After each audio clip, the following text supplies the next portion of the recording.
Hey guys, welcome back to our YouTube channel Rishi creations. ఈరోజు మన first food బ్లాగ్తో రెడీగా ఉన్నానండి. క్యాబేజ్ పకోడా చూసేద్దామా తయారీ విధానం. ముందుగా క్యాబేజ్ని కట్ చేసుకొని వాష్ చేసుకొని పెట్టుకోవాలండి. అందులోకి నేను తీసుకున్న క్యాబేజ్ క్వాంటిటీకి నాకు 3 టేబుల్ స్పూన్స్ ఆఫ్ శనగపిండి సరిపోతుంది. మీకు ఇంకా కావాలంటే వేసుకోవచ్చు. అందులోకి తగినంత కారం, ఇంకా ఉప్పు, కాస్త గరం మసాలా కూడా యాడ్ చేసుకుందాము. అండ్ గరం మసాలా, ఉప్పు, కారం అంతా క్యాబేజ్కి బాగా పట్టేటట్టు మిక్స్ చేసుకోవాలండి. వాటర్ వేయకుండా మిక్స్ చేసుకోవాలి ఫస్ట్. అందులోకి 4 రెమ్మల కరివేపాకు, మరి తగినన్ని నీళ్లు పోసుకొని బాగా మిక్స్ చేసుకోవాలి. మనం పకోడీ పిండి ఎలాగైతే వేసుకుంటామో అంత గట్టిగా ఉండాలన్నమాట. మరీ జారుగా కాకుండా.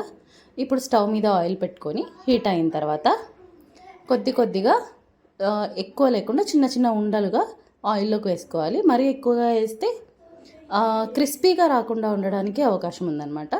సో మెత్తబడిపోతుంది ఎక్కువగా వేస్తే. ఒక 5 to 6 మాత్రమే వేసుకోవాలి, చిన్న చిన్న సైజులో. సో ఇది అంతా బాగా బాయిల్ అయిన తర్వాత గోల్డెన్ బ్రౌన్ కలర్ వచ్చేదాకా ఫ్రై చేసుకోవాలి. సో మధ్య మధ్యలో ఇలా మిక్స్ చేస్తూ ఉండండి, లేదా ఒక సైడ్ మాడిపోయే అవకాశం ఉంటుంది. సో ఇదంతా గోల్డెన్ బ్రౌన్ కలర్లోకి వచ్చేదాకా మిక్స్ చేయాలన్నమాట. చూడండి, కలర్ చేంజ్ అవుతుంది మనకు. ఇలా కలర్ చేంజ్ అవుతున్నప్పుడు కొంచెం మిక్స్ చేసుకొని, ఇంకా మనకు కలర్ చాలు ఫ్రై అయింది అనుకున్నప్పుడు సపరేట్ చేసుకోవడమే. ఇదిగోండి, చూడండి కలర్ మనకు చేంజ్ అయిపోయింది. సో ఇప్పుడు మనం దీన్ని తీసుకొని గార్నిషింగ్ ప్లేట్లో తీసుకొని సర్వ్ చేసుకోవడమే. నోరూరించి క్యాబేజ్ పకోడా రెడీ.